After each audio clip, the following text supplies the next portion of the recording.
Rapid fire కాదు, very short answers చెప్పేయండి and then go. Sir మీరు రాసిన ఫాస్టెస్ట్ సాంగ్ ఏంటి, స్లోయెస్ట్ సాంగ్ ఏంటి? ఫాస్టెస్ట్ సాంగ్ సీతమ్మ వాకిట్లో సిరిమల్లి చెట్టు, టైటిల్ సాంగ్, 20 minutes.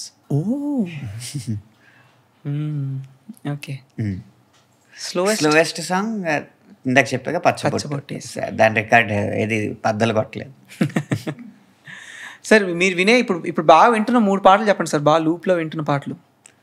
లూప్లో వింటున్న పాటలు 3 అంటే కొత్త పాటలనా లేకపోతే ఏవైనా మీరు ఇప్పుడు వింటున్న పాటలు? నేను ఇప్పుడు బాగా వింటున్న పాటలు మంగళంపల్లి బాలమురళీకృష్ణ గారిది పెబరే రామరసం. అదేంటంటే తెల్లవారుజానే చక్రవాక రాగం వినడం మంచిది కదా, అందుకు లేచిన వెంటనే ఆ పాట వింటాను ఫస్ట్. అది ఖచ్చితంగా ఎప్పుడు వింటా ఉంటాను. మౌనమే నీ భాష ఓ మూగ మనస, మంగళంపల్లి ఆయనది కూడా రోజు వింటాను. అది కాక సోను నిగమ్ కల్హోనా హో పాట శంకరేషన్లో, ఇది వెరీ నైస్. యజో దేశ్ హై మేరా, యజో దేశ్ హై. ఓకే. మీరు లిరిక్స్ రాయడానికి బాగా ఇబ్బంది పడ్డ ఆర్ అన్కంఫర్టబుల్గా ఫీల్ అయిన సందర్భం ఏమైనా ఉందా సార్? అంటే లిరిక్స్ రాసేటప్పుడు బాగా అన్కంఫర్టబుల్గా ఫీల్ అయిన సిచ్యువేషన్, అంటే చుట్టుపక్కల ఎన్వైరన్మెంట్ బాగాలేకనో లేదా మీరు కంఫర్టబుల్గా ఫీల్ అవ్వండి బట్ మీరు రాయాల్సి వచ్చింది. పాట పేరు చెప్పకండి ఒకవేళ అవసరం లేదు. పాట పేరు అన్కంఫర్ట్ అనేది ఎప్పుడు వస్తుంది అంటే, నాకేం వెర్షన్స్ నంబర్స్ రాయడం పెద్ద కష్టమైన పని కాదండి. ఒకవేళ ఛాలెంజ్ ఇచ్చి నీకు ఇది పాట మంచి పాట రాయడానికి కాదు, నువ్వు అసలు దీనికి 75 వర్షన్స్ రాయగలవో లేదో నిన్ను టెస్ట్ చేయడానికి ఈ పాట రాయిస్తున్నాం, దానికే రెమ్యూనరేషన్ అన్నారనుకోండి, 75 వర్షన్స్ రాసిస్తాం, ప్రాబ్లం లేదు. ఇక్కడ సమస్య ఎక్కడ వస్తుందంటే, డైరెక్టరు సిచ్యువేషన్ చెప్పి, డైరెక్టర్ నాకు ఇలా కావాలని చెప్పి, ఒక మొత్తం ఆ పాట గురించిన డిస్కషన్ అంతా అయిపోయిన తర్వాత పాట తయారు చేసాక ఇంకో వ్యక్తి, ఆ ప్రొడ్యూసర్ అవ్వచ్చు, ఆ సినిమాకి ఎవరు డామినేషన్ చేస్తారో, ఎవరు ఆ సినిమాని డామినేట్ చేస్తారో, అలా ఒక్కొక్కటి సంస్థ పెద్దదనుకోండి, ప్రొడ్యూసర్ డామినేట్ చేస్తాడు. ఒక్కోటి డైరెక్టర్ సక్సెస్లో ఉన్నాడు అనుకోండి, డైరెక్టర్ డామినేట్ చేస్తాడు. ఒక్కోటి ఆ సినిమా హీరో సెంట్రిక్గా జరుగుతుంది అనుకోండి, హీరో డామినేట్ చేస్తాడు. ఇంకోటి ఏమో ఒక జబ్బు ఉంటుంది అక్కడ, మొత్తం అందరికీ జనాలందరికీ వినిపించి అందరికీ నచ్చాలి అని, అలా అలా ఇంకొకళ్ళు వస్తారు. అలా ఒక్కొక్క దాంట్లో ఒక్కొక్కళ్ళు డామినేషన్ ఉంటుంది. బట్ దేనికైనా డైరెక్టరే ముఖ్యం. డైరెక్టర్ అంటేనే డైరెక్ట్ చేసేవాడని కదా, మీరు ఇలా రాయండి అని డైరెక్ట్ చేస్తే అలా రాస్తాం. కరెక్ట్. అలా పాట చెప్పేది ఒకళ్ళు, పాటను జడ్జ్ చేసేది ఇంకొకళ్ళు అన్నప్పుడు ఎప్పుడు అన్కంఫర్టబుల్గానే ఉంటుంది. ఒకవేళ ఆ సదరు వ్యక్తే పాటకి డిసైడర్ అనుకున్నప్పుడు అతనే ముందు వచ్చి చెప్తే అతని టేస్ట్ ఇదా, అతనికి ఇలా నచ్చుతుందా అని యాంటిసిపేట్ చేసి రాసేయచ్చు. అలా చాలా సందర్భాల్లో జరిగినాయి. ఈవెన్ ఈ మధ్య కాలంలో ఒక సినిమా అయితే చాలా మంచి పాటలు ఆ సినిమాలో ప్రజలకు కూడా నచ్చినాయి. కానీ ఆ మంచి పాటలు గనక అందరి ఇన్వాల్వ్మెంట్ లేకుండా ఉండుంటే క్లాసిక్స్ అవేవి. అలా అవి మాకు మాత్రమే తెలుస్తూ ఉంటాయి. ఒక క్లాసిక్ అవ్వాల్సిన పాట ఒక క్లాస్ సాంగ్ లాగా మిగిలిపోయిందే, ఒక జస్ట్ హిట్ సాంగ్ లాగా మిగిలిపోయింది. ఇప్పుడు హిట్ ఇవ్వడం అనేది ఏదో పెద్ద బ్రహ్మ విద్య అనుకుంటారు. హిట్ అంటే ఏం లేదండి. ఈ సినారియాలో, ఈ 10 సంవత్సరాల సినారియాలో, అంటే గత 5 సంవత్సరాలు రాబోయే 5 సంవత్సరాలు చూసుకుంటే ఈ కాలంలో హిట్ అంటే ఏం లేదు. ఆల్రెడీ విన్న ట్యూన్ లాగా ఉన్న ట్యూను, ఆల్రెడీ విన్న పదాల్లాగా ఉన్న పదాలు వేస్తే పాట హిట్ అవుతుంది, అంతే. రాసి పెట్టుకోండి. కానీ అది మనం చేయలేం కదా. మనం ఇక్కడ నిలబడ్డది ఏంటి, ఒక కొత్త భావాన్ని ప్రజలకు పరిచయం చేయడానికి, దాన్ని ప్రజల్లో పాపులర్ చేయడానికి. అది పాపులర్ అవుతుందని మనకు తెలుసు. కానీ ఆ జడ్జి చేసే వ్యక్తులు ఆ కొత్త భావాన్ని ఎక్కించుకోవడానికి సంసిద్ధంగా లేకపోవడం వల్ల అది ప్రేక్షకులు చాలా ఈజీగా ఎక్కించుకుంటారు.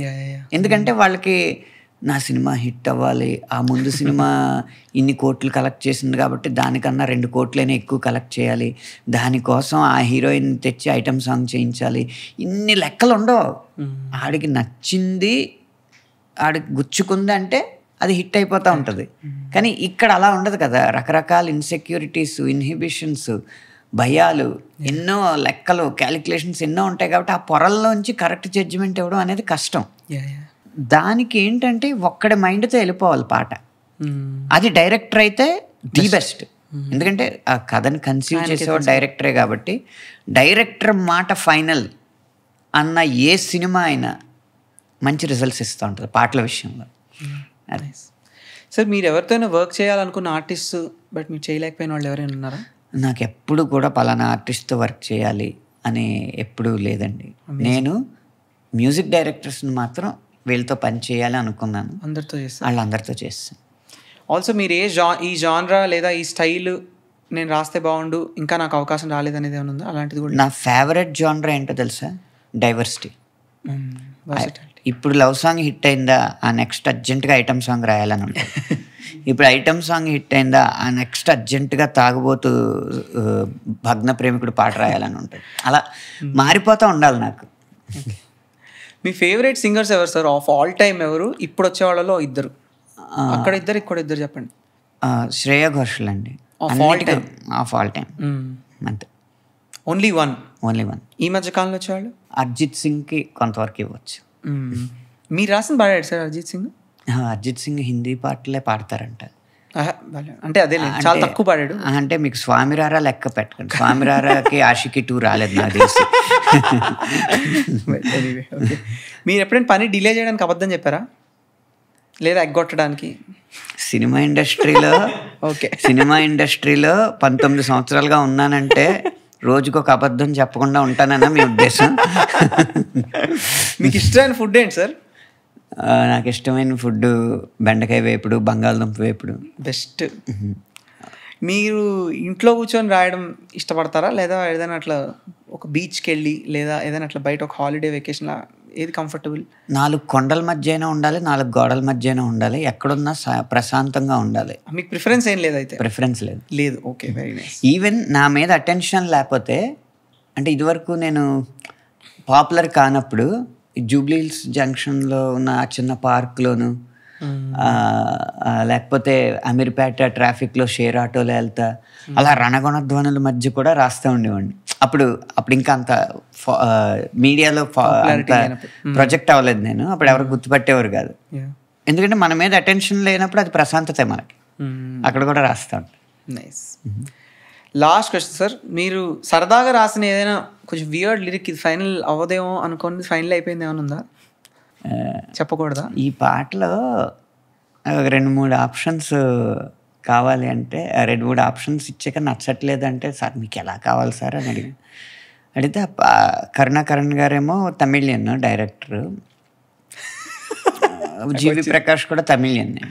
సో వాళ్ళిద్దరూ కాకుండా మిగిలిన యూనిట్కి ఇచ్చారు జడ్జిమెంట్ అంతా. వాళ్ళనే అడిగాను, సార్ మీకు ఎలా కావాలి సార్ చెప్పండి అంటే, వాళ్ళు ఆలోచించి మాకు అర్థమైంది సార్ ఈ పాటలో ఏం కావాలా అన్నారు. ఏంటి సార్? మాకు ఈ పాటలో ఇంకా ఏదో కావాలనిపిస్తుందండి.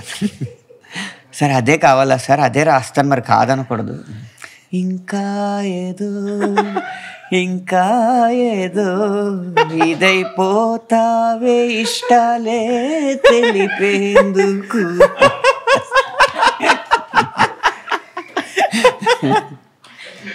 Very nice, very nice sir. Thank you so much.